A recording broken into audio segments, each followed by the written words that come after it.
안녕하십니까. 여기서 우리 원래 신도 말고 제 얼굴 처음 보시는 분 있죠. 예. 근데 누가 그러더라고. 유튜브에서 본 것보다 잘생겼다고 그렇게 얘기를 해. 기분이 상당히 좋더라고요. 근데 혹시 여기 오늘 유튜브 보고 오신 분들은 유튜브에서 뭘 봤느냐? 여러분들이 이런 문구를 봤을 거예요. 처음에 동지기도 잘하면 돈 들어오고 질병 사라진다고 그러니까 눈이 번쩍 들어진 거예요. 맞죠? 왜 돈 들어오느냐? 부처님 경전에 우리가 불교에서 무소유라고 했었지만은 경전에 보면은 내용에 부자 되라는 얘기가 많이 나와요. 스님이 동지기도 잘하면 돈 잘 들어오고 질병 사라진다고 그러니까 이제 혹해서 여러분들이 봤는데 그 틀린 말 아닙니다. 일단은 누가 그래요? 절에 와서 기도 열심히 할래도 돈 들어간다고 그래요.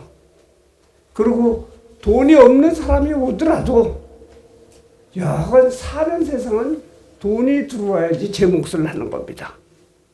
그러니까 그런 의미를 알고 오늘 내가 동지법문 해드리려고 합니다. 오늘 22일이니까 9일만 있으면은 여러분들 달력을 바꿔서 살아야 됩니다. 한 해가 저물어가면서 지난 시간을 돌아보는 때예요. 법성의 이치로 본다면 법성, 우리는 모두 진리의 불성을 갖고 있는 법성의 이치로 본다면은 오고 감이 없다고 했어요. 오는 것도 없고 가는 것도 없고 우리 사람들 의식 속에는 오고 감이 없다고 하는데도 불구하고 과거, 현재, 미래로 나누어서 보고 있어요. 가고 오는 세월이 있다고 얘기를 하는 거예요. 지금 여러분들 들어와갖고 자리에 앉으라고 방석 깔고 앉아있는데 지금은 그게 과거가 됐어. 지금은 듣고 있는 순간에는 미래야.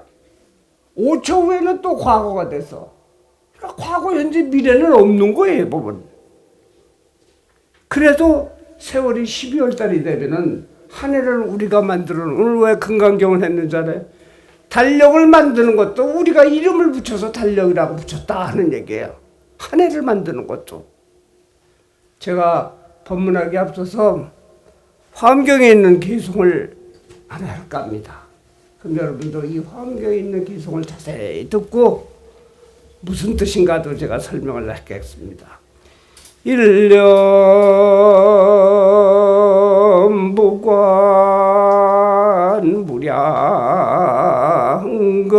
무량겁이니 무고무례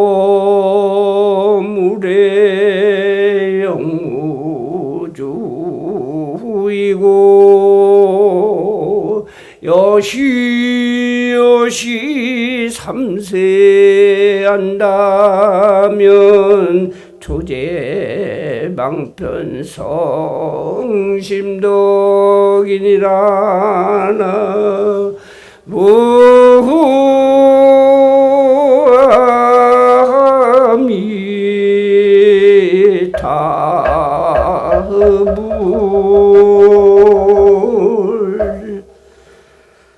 한 생각에 널리 무량겁을 관찰하니 무량겁이라는 겁은 시간을 얘기를 합니다. 한 생각에 많은 시간을 관찰해보니 조금 전에 얘기했었던 과거, 현재, 미래를 다 해보니 가는 것도 오는 것도 먹는 것도 없는 것이다. 이와 같이 과거, 현재, 미래가 없다는 것을 알게 된다면은 모든 방편을 훌쩍 뛰어넘어 즉시 우리 모두가 부처가 되리라 하는 얘기입니다. 제가 한 3년 전인가 BBS에서 타보면서 법회를 하고 있는데 그랬었던 적이 있어요. 이 많은 사람이 모였는데 전부 다 부처님이니까 부처님 중에 하나인 나도 부처님이 혼자가 여럿을 어떻게 당하겠습니까? 그러니까 내가 나가서 여러분들에게 반대로 삼배를 받지 말고 내가 반대로 하겠다고 그러니까 하도 스태프들이 말려갖고 내가 하루 나가다가 못했던 적이 있었는데 지금도 그 심정은 마찬가지입니다. 여러분들이 다 부처예요. 이처럼 자신을 초월한 부처님의 세계를 동경하면서 살지만 우리는 갖고 오는 세월에 숱한 일을 겪고 삽니다. 세상사 모든 것이 삼세 인과에 따른 것이기 때문에 이 일, 저 일 당하고 사는 거예요. 아마도 이게 중생이기 때문에 그래요. 이 일, 저 일을 당하니까 뭐겠습니까? 돈 들어오고 질병 사라진다니까 눈이 벌쩍 뜨는 거야. 맨날 일, 저 일, 그 일이에요. 거기가 전부 다. 오늘이 동짓날입니다. 오늘은 여러분들 나하고 이렇게 법회를 하고 있는데 이렇게 20분 약 1시간 반 정도 되면은 동지철입일치예요. 13시 19분이 동지철입일치입니다. 그 시간이 바로 밤이 가장 긴 시간이고 거기서 1초가 지나면 이후로부터 밤은 조금씩 짧아지고 낮이 길어지는 거예요. 동지는 내가 충분히 설명을 했듯이 양력에 가깝습니다. 태음양력이라고 해서 해를 중심으로 해서 농경사회에서 농사를 짓기 위해서 만들어 놓은 거예요. 중국 주나라나 페르시아 등지에서는 이날을 설날로 삼았다고 합니다. 우리나라의 기록에는 아세라고 해서 아세는 뭐냐? 작은 설이다. 그래서 동지가 지나면은 그 해의 어려움이 갔다 하는 얘기입니다. 동지 풍습 중에서 제일 큰 것이 팥죽 쓰는 거예요. 팥죽은 음양상 양을 뜻합니다. 붉은 팥은 양으로 어두운 곳을 쫓아다니는 모든 마귀들의 장난들을 갖다 전부 다 없앤다. 그런 뜻으로 장독대나 화장실이나 여기저기다 팥죽을 뿌리기도 해요. 그리고 설화에서도 많은 귀신에 대한 이야기가 많이 나옵니다. 그거 외에도 동지의 헛말이라고 있어요. 헛말은 뭐냐면 시부모님한테 보선을 만들어다 바치는 거예요. 시댁에다가. 그리고 동지사라고 해서 당나라, 명나라, 청나라에서 중국을 4대 사상으로 우리가 받들고 살았었거든. 그러니까 동지 때가 되면은 사절을 축하 사절을 보내는 것이 있어요. 또 그보다 제일 큰 게 뭐냐? 동지 때가 되면은 양력으로도 연말이고 다 그래서 그런지 몰라도 그간 지었던 빚을 갚는 때예요. 내가 누구한테 뭘 줬어야 될 때 못 줬다. 다음에 돈 생기면 주지 이런 생각하지 말고 있는 대로 주섬주섬 모아서라도 갚는 날입니다. 또 제주도에서는 귤농사를 져서 한양이나 조종의 높은 곳에다가 이렇게 바칩니다. 귤농사를 하고 우리 절에서는 반대로 동지 건대라는 게 있어요. 봉투를 하나씩 놓아줘갖고 부처님에게 올릴 공양미를 받고는 했어요. 또 이 동지 때가 되면 송년회 망년회로 새로운 각오로 지난 일을 반성하고 좋은 방편을 구하기 위함이다. 오늘은 여러분들에게 동지에 대한 설화나 이런 얘기보다도 오늘의 법문의 주제는 불자가 가져야 될 4가지 마음으로 동지를 어떻게 맞아야 되는가 하는 이야기를 간단하게 줄여서 얘기를 할까 합니다. 불자가 가져야 될 것 첫 번째 마음은 뭐냐면 무조건 삼보일귀하는 거예요. 그거 이상 좋은 건 없어요. 삼보일귀하는 거예요. 불법석을 향한 신심을 굳건히 하고 불공을 드리는 마음으로 동지와 새해를 맞이합시다. 그게 첫 번째입니다. 불법성하고. 두 번째는 제가 늘 얘기했었듯이 동지를 맞이해서 그동안 지내와서 수많은 갈등이 있었다 하더라도 시비 없는 칭찬하는 화합하는 마음으로 해야 된다. 칭찬하고 시시비를 가리지 말고 화합하는 마음이 돼야지 된다. 첫 번째는 부처님 앞에 삼보의 찬탄을 해야 되고 두 번째는 사람과 사람 사이에 칭찬을 하는 것을 생활화해야 한다. 어제도 제가 그런 얘기를 했었는데 누구든지 장점을 보고 단점을 개선하는 계기가 되어야 됩니다.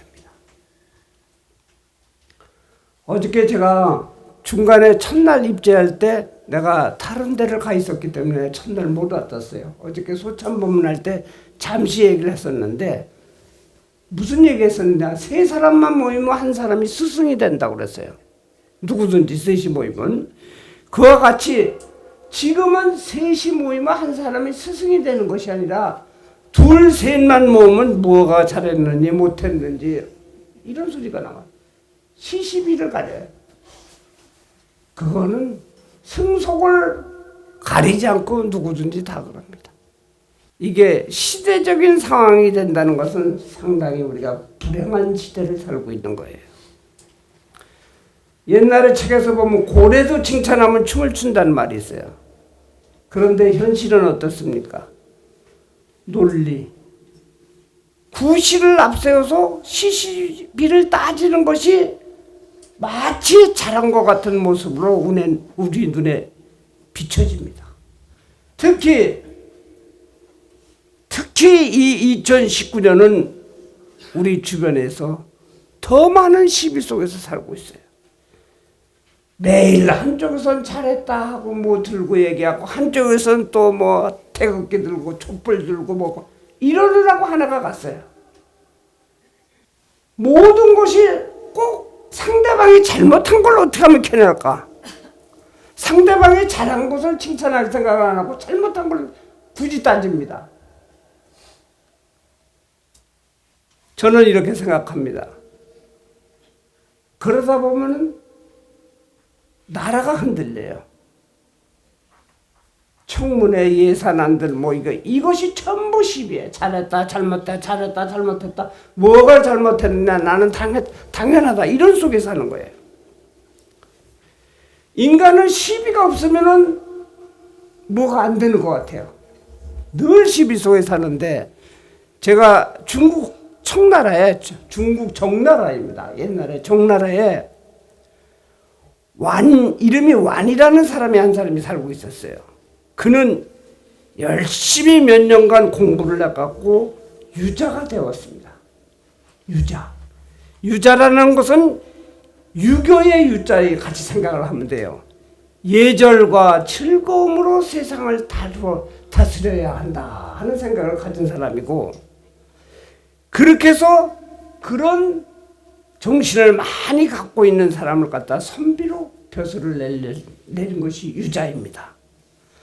선비가 되면서 벼슬길도 열려갖고 부모와 처자도 호강을 하게 되었죠. 그는 그 다음으로는 자기 동생을 갖다가 잘 구슬려서 공부를 시켰어요. 공부를 시키자 그 결과 동생도 유자가 아니라 동생은 묵자가 됐어요. 이 묵자라는 것은 먹물묵자입니다. 지필묵이라고 그러죠. 먹물묵자에 소박하고 서민적으로 세상을 다스려야 한다는 사상을 갖고 있는 선비였어요. 그런데 어느 날 이 형과 동생이 서로 만나갖고 육아와 묵과에 대한 사상을 토대로 시비가 일어난 거예요. 이게 맞다 저게 맞다 예절이 앞서야 된다 아니다 소박하고 검소한 것이 앞서야 된다 이러고 얘기하다가 그때 아버지가 그 얘기를 듣고 중간에 뛰어듭니다. 아버지가 중간에서 뛰어들고 아버지가 가만히 생각해 보니까 동생 얘기인 묵자 얘기가 맞는 것 같아요. 그래서 동생 얘기는 묵자의 편을 듭니다. 그러자 이 완이라는 유자가 성질이 급해서 그러는지 화가 나서 동생 편만 든다고 자살을 해버렸어요. 그런데 예를 지켜야 할 유자가 예를 지키지 않고 아버지 앞에서 자살을 했다는 것은 효를 버린 거란 말이에요. 큰 불효를 저지른 거예요. 이처럼 시비로 인간을 어지럽게 만듭니다. 우리가 사자도 맹수인 사자도 배부르면 순해지고 독사도 자신을 건드리지 않으면 물질 않는데 시비의 결말이 끝이 없는 거예요. 어느 날 큰아들은 유다는 죽었고 아버지가 밤에 잠을 자는데 꿈을 꿨어요. 꿈속에서 큰아들이 쓱 나타난 거야. 아버지 하고 딱 나더니 처음에는 아버지 하고 불렀더니 두 번째는 아버지 소리를 안 하고 그대요 하고 부르는 거야. 아버지에게. 내가 당신의 둘째 아들을 묵자로 만든 것이 바로 나요. 내가 공부를 시켜서 묵자를 만든 게 바로 나서 이렇게 훌륭하게 됐는데 내 무덤에 칡백나무가 열매를 열렸는데도 아버지는 왜 내 무덤에 한 번도 찾아오지 않는단 말입니까?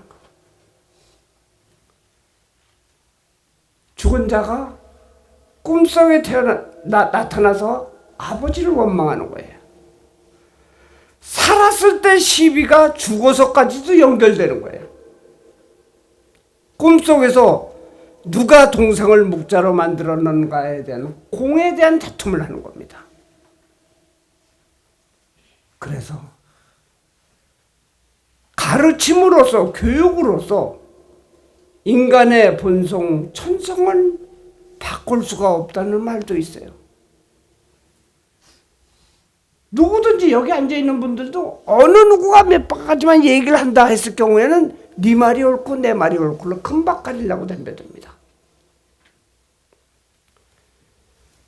지금으로부터 내가 보기에는 한 25년, 30년 전 됐을 때 외화 영화가 있었어요. 여러분들이 지금도 나올 수 있어요. 인터넷을 이렇게 딱 쳐보면 외화입니다. 요즘 영화가 뭐 한국에서도 똑같은 이름을 적은 것이 있는데 크라잉 게임이라는 영화가 있어요. 크라잉 게임이라는. 그 영화에 보면은 천성에 대한 우화가 나옵니다. 강가에서 살던 전갈이 어느 날 강에 물이 불어서 건너갈 수 없게 되자 헤엄을 잘 치는 개구리에게 닦아서 사정을 합니다. 저를 강을 건너가게 해달라고 사정을 해요. 그러니까 개구리가 내가 너를 얻고 강을 건너갈 수는 있지만 너는 독침이 있어서 찌르면 죽기 때문에 할 수 없다고 하자. 전갈이 뭐라고 그러냐면 나는 절대 그럴 일이 없다고 그럽니다. 다짐을 하고 다짐을 하고 그러다 보니까 그 착한 개구리가 승낙을 합니다. 전갈을 얻고 비바람이 부는데 강을 건너갑니다. 도중에 빗방울이 불고 바람이 막 불기 시작하니까 등 위에 있던 전갈이 당황해지는 거예요. 어찌할 바를 모르고 자기가 막 움직이다가 자기도 모르게 개구리를 독침으로 딱 쏜 거예요. 개구리는 독이 퍼져서 죽어가기 시작을 합니다. 죽으면서 뭐라고 그러냐면 내가 죽으면 너도 강물에 쓸려가서 죽을 텐데 왜 나를 쏘았느냐고 얘기를 합니다. 그러자 전갈이 뭐라고 대답을 했냐. 나도 어쩔 수 없었어. 그것이 바로 나의 천성이야. 그런 거예요. 거절하지 못한 천성의 개구리. 개구리도 너 절대로 나 엎으면 안 돼. 안 되고 돌아갔어야 되는데 거절하지 못한 개구리나 자기도 모르게 자기 천성 속에 독침을 쏘는 전갈이나 그들하고 우리도 다를 게 없다는 얘기예요. 천성으로만 치부하지 말고 사람이 만물의 영장이라는 것은 우리가 공존하기 위해서는 시비의 천성보다 남이 잘한 장점을 칭찬할 줄 아는 천성을 꺼내들어야 됩니다. 식물은요 햇빛에 자라고 사람은 칭찬에 자란다고 합니다. 정말 잘했어. 이렇게 자란 거 난 처음 봤어. 이렇게 얘기를 하면은 더 잘합니다. 근데 요즘 사람은 어떻게 얘기합니까? 잘했지. 아주 잘했어. 그런데 요게 조금 나빠. 또 그 얘기 뒤따라서 얘기를 합니다. 너무너무 잘했는데 거기 뭐 조금 나빠갖고 엉망이야. 그렇게 얘기를 합니다. 그럼 내가 엉망에 초점을 맞췄는지 잘했는데 초점을 맞췄는지 모르는 거란 말이에요. 오늘부터라도 그런 자기의 논리와 자기의 시시비를 가르지 말고 칭찬만 먼저 하세요. 우리 같은 범부들은 청문회에 나갈 일도 없어요. 암만 있어도 청문회 나갈 사람 한 사람도 없어요. 기분 나쁘게 생각한다고 내가 보기엔 없죠, 한 사람도. 그러니 가장 가까운 사람에게 시비에 앞서 칭찬을 늘어놓는 사회가 됐으면 좋겠어요. 제가 수험생 기도를 많이 할 때 맨날 하는 얘기가 그래요. 수험생 내 애들을 위해서 열심히 기도하는 엄마가 있는데 그 아들이 보통 등급수로도 보면은 4등급, 5등급, 6등급 나와. 보통 때 시험 보더라도 뭐 옛날로 얘기하면 60점, 55점 이렇게 나와. 그래서 그런 얘기를 한번 해본 적이 있어요. 여기에 공부 잘하는 아들이 하나 있는데, 다른 애가 있는데 얘는 1, 2등급만 한다고 합니다. 근데 그 아들하고 한번 아들 바꿀 생각이 있어 하고 물어봤어요. 바꿀 생각 있는 사람이 공부 잘하는 아들하고 바꿔주겠다니까 한 사람도 손드는 사람이 없어. 그러면은 그 아들에게 네가 공부는 못하지만 그거보다 더 잘하는 것이 있다는 칭찬을 해줘보라 얘기해요. 우리가 천성적으로, 저도 그렇습니다. 공부 얘기가 나왔으니까. 제가 수포자예요, 원래. 수포자, 나는 수학은 지금도 방정식을 몰라요. 분수를 모르는데 차라리 스님 되는 게 나을 것 같다 그래서 내가. 여기 저 불전함에서 나와서 돈 실라 그러면 전부 나보고 웃어요. 난 돈을 못 쉬어요. 이렇게 하면 딱 뚝 떨어지고 몇 건씩은 뚝 떨어지고. 수학하고는 거리가 멀어요. 그런데 나도 그렇다는 나를 갖다가 유튜브에 올렸더니 20만 가까이 오잖아, 사람들이. 누구든지 장점을 얘기를 하세요. 장점을 얘기하는 것이 중요한 거예요. 동지를 맞아서 두 번째는 칭찬을 많이 하자는 얘기입니다. 세 번째, 제가 어저께 뭘 얘기를 했냐면, 어저께 동지 기도 1, 2, 3으로 나눴어요. 입제 때는 모든 신장들을 모셔다 우리를 지키고 많은 말을 쫓아내자는 거 하나 있었고, 두 번째 날은 갖다가 우리가 참여하는 마음으로서 마음을 비우고, 세 번째 날은 이와 같은 법문을 들고 좋은 최고의 경전인 금강경을 들어서 튼튼한 마음을 채우자는 얘기를 했어요. 참회라는 것이 산스크리트어로 크샤마입니다. 남에게 자신의 잘못을 용서하도록 청하는 거예요. 살다가 보면 고이든 아니든 나의 실수를 인정할 수밖에 없는 일들이 종종 일어납니다. 이때의 잘못을 인정하고 용서를 구하는 것이 자신의 마음을 맑게 하는 것입니다. 양심을 회복하는 거예요. 참회에는 이런 전제 조건이 있어요. 내가 잘못한 것을 숨기는 것보다 밝힐 줄 알아야 돼요. 누구보다도 우선적으로 자신이 스스로 잘못함을 인정하고 스스로 참여한 다음 하는 것이 뉘우칠 참, 뉘우칠 회예요. 여러분들 절에 많이 다녔으니까 한 번쯤은 전부 다 자비도량 참법을 해보셨을 거예요. 자비도량 참법에 무슨 얘기가 나오냐면, 참회의 진수를 보여주는, 이건 번외의 경전이에요. 부처님 말씀이 아니지만 중생이 시박을 스스로 행하고, 시박 알죠? 살생투도 사업망호 기어 탐진치 이렇게 쭉 내는 시박을 행하고, 남에게 하고 자기가 행하고 남에게 할 수 있도록 시키고 시박을 하는 것을 찬탄하고, 고 잘 죽었다, 아주 고소하다, 나 그럴 줄 알았지, 이런 얘기들 행하는 찬탄하는 생각으로 모두 몇 가지가 나오냐면 자비도량 참법에 40가지 약업이 나옵니다. 이것을 참여하니 소멸해 주소서 하는 구절이 나옵니다. 거기에 자유로울 사람 한 사람도 없어요. 또 누구나 다 참여해야 할 입장에 있습니다. 불교에서는 우선 마음을 비행해서 참회를 선행해야 됩니다. 스님들이 교육을 받는 거나 교육원에서 템플 스테이를 하는 거나 단기 출가나 어디서든지 참회를 우선으로 얘기합니다. 참회에는 세 가지가 있죠.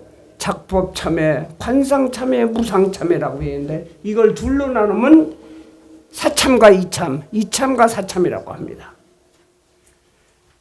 작법이나 관상 참회는 이런 것이 참회예요.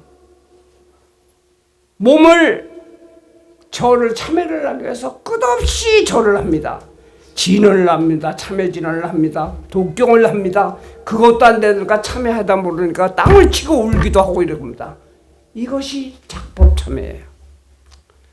관상 참회는 자기가 선정이나 연불에 다 들어서 부처님을 바라보면서 관상 보는 거예요. 부처님을 바라보면서 자신의 죄가를 관찰하고 용서 바라는 것이 관상 참회예요. 작법 참회와 관상 참회는 그거를 우리가 얘기하는 사참이라고 합니다. 이치적으로 참회를 한다는 것은 뭐냐? 일체의 마지막에는 무상 참회를 얘기를 합니다.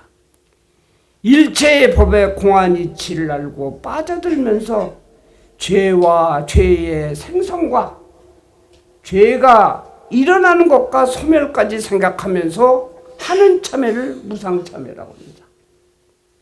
절에 가면 여러분들이, 저도 오늘 아침에도 천수경을 했지만 매우 천수경을 합니다.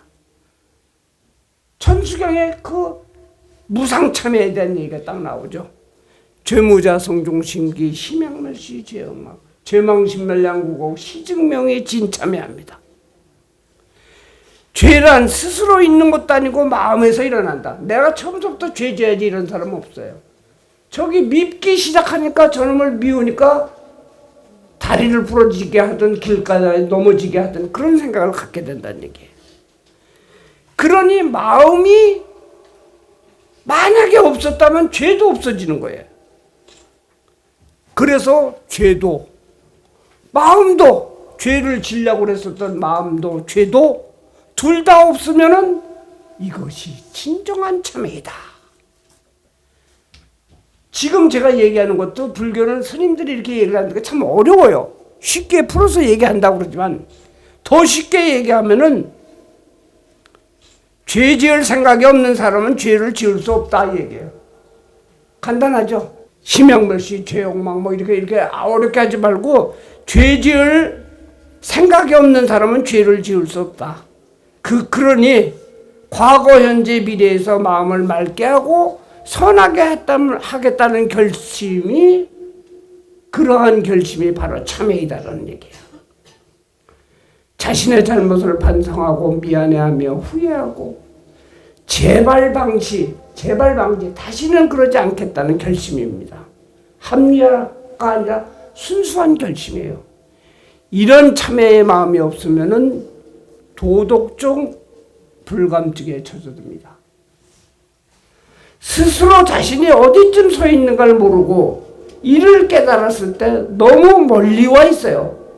깨달다 보니까 내가 이렇게 되니까 내가 너무 멀리 와서 이제 인정하기도 뭐하고 부정하기도 뭐하고 이 지경에 왔어. 그러면 와니처럼 나중에 죽는 길밖에 없는 거예요. 여러분들 불교뿐 아니라 천주교에서도 참회를 중요시합니다. 기독교도 마찬가지예요. 불교에서 포살과 자자가 있듯이 천주교에서도 고해성사라는 것이 있어요. 신부님한테 가서 자기 죄를 전부 얘기를 합니다. 진정으로 참회합니다 하고 얘기하면 신부님이 널 그 진정으로 참회를 했으는 거니까 무슨 경전을 갖다 몇 번 읽고 뭘 어떻게 하라, 거기에 해당되는 것에 대한 벌칙 비슷한 걸 하라고 얘기를 합니다. 인간이라면 반드시 필요한 에너지 충전의 시발점이 참회입니다. 참회 없이 연말을 보낸다는 것은 어리석은 일이에요. 그래서 두 번째 날에 참회를 하게 된 겁니다. 이제 네 번째 마음입니다. 여러분들 오늘 모인 거예요. 부처님께 귀의하고 시시비 없이 대립 비판하지 않고 칭찬하고 자신을 참여하는 것에 대한 최종 목적지는 어디냐? 자신이 후회 없고 보람차며 좋은 뜻을 실현하기 위함입니다. 결국 소원을 향한 소원이죠. 불공을 하고 법회를 하고 108배를 하는 것이 어떤 것도 목적이 없다면 안 됩니다. 금강경에서 상을 내지 말라고 시컷 얘기했었지만 그것도 목적이에요. 여러분들 조금 아까 금강경에 읽었죠? 일체유의법이 여몽환포형이고 여로용료저 응작여시간이라고 그랬어요. 모든 것은 일체의 모든 것은 꿈과 같고 물거품 같고 번갯불과 같고 다 그렇게 봐야 된다는 얘기예요. 결국은 목적은 금강경의 이치를 많은 이에게 알려서 제가 방 안에서 듣는데 계속 들리는 소리는 안욕따라 삼약삼벌이 한참 있다 이제 끝날 때 된다면 안욕따라 삼약삼벌이 계속 나와. 그렇죠? 안욕따라 삼약삼벌이의 목적을 이루기 위한 건데 원래대로 얘기를 한다면은 그 목적 자체도 없어야 한다는 것이 목적을 없애야 된다는 목적을 갖는 목적 자체도 없는 것이 금강경의 본질이에요. 여기 모이는 오늘 불자 여러분, 불공 드리는 법회에 참석해 열심히 기도하더라도 조금 있으면 우리가 축원을 할 때 관세음보살 축원하잖아요. 이렇게 많은 사람이 소원이 없고 모든 걸 다 내려놔야 된다고 그러다 하더라도 스님들이 조그만 소리로 동대문구 이문동 김용철하면 탁 귀가 들려요. 참 이상해 보면. 그럼 세 스님이 다 있다 보면 안 들릴 것 같은데 강남구 삼성동 몇 번지에 무슨 아파트에 고두심 그러면 고두심하고 얼른 들는다 이게 자기네 집사람. 그거는 다 그런 목적이 있다는 얘기예요. 즉각 반응합니다. 또 더 재미난 게 뭔지 알아요? 시컷 듣고 있다가 빠지면 금방 알아요. 빠지면 또 나가갖고 또 얘기합니다. 우리 사무장이나 여기 종무소에 있는 사람 내 거 왜 빠졌어요? 아까 얘기했다가. 그런 말을 할 말 없으니까 빨리 해갖고 넘어갔어요. 근데 아니에요. 분명히 빠졌는데 사실은 진짜 빠진 거예요. 그렇게 하는 것이 인간의 마음이에요. 그래서 발언하고 나의 소원이 있다는 것은 만약 소원이 없는 금강경 같은 마음을 갖는다는 것은 뭐겠습니까? 안고 없는 찐빵이 때문에. 담백해서 좋다고 그러지만서도 그래도 뭔가 빠져진 거예요. 금강경 오늘 한 것 중에서 제가 아주 중요한 얘기로 오늘 본문을 마무리를 지려고 합니다. 뭐라고 그랬느냐? 조금 전에 그랬죠? 수없이 많은 사람을 축원하더라도 빠진 것도 알고 내가 들은 것도 알고 다 안다 이게. 그거 왜 그러느냐? 여러분들이 부처이기 때문에 그걸 아는 거예요. 부처가 아니면 알 수가 없어요. 그게 금강경이 나와요. 저 항아 가운데 모래소와 같이 저 항아 큰 강 옆에 모래사장에 모래알갱이 하나하나와 같은 또 항아가 있고 또 그곳에 있는 모래수만큼의 불세계가 있어도 그 속에서 있는 중생의 갖가지 마음을 부처님은 다 안다 이게. 조금 아까 했을 거예요 보면 열애 약간 소유중생 약간중심 열애실지라고 그랬어요. 열애는 다 안다 얘기예요. 그러니까 여러분들이 어떤 마음에서 오늘 동지법회에 와서 부족을 받으러 왔는지 진짜 기도를 하러 왔는지 어떻게 생겼는가 보고 싶어서 왔는지 열애는 다 알아요. 자 오늘 본문 여기까지 마치겠습니다. 고맙습니다. 감사합니다.